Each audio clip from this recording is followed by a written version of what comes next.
Лейс деп аталган чипсилерди жебеңиздер. Анткени мунун курамында чочкодон алынган арам кошулмалар бар. Учурда биздин рынокто эң көп сатылган азыктардын сап башында Лейс чипсилери турат.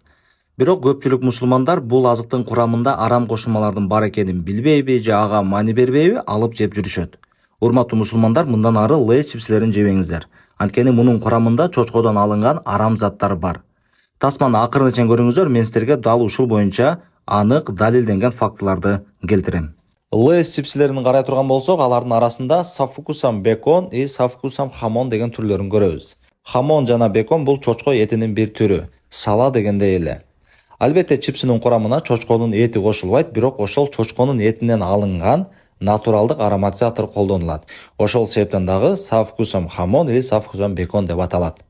Ошондуктан урматтуу мусулмандар, жеп жаткан азыктарыңыздын курамына кылдат караңыз. Эгерде түшүнбөсөңүз бизге кайрылыңыз, биз сиздерге аны аныктап бергенге аракет кылабыз. Бул видеого лайк коюп, башкаларга сөзсүз бөлүшүп коюңуз. Өзгөчө Лейс чипсилерин жеп жүргөндөр бул тасманы көрүшсүн.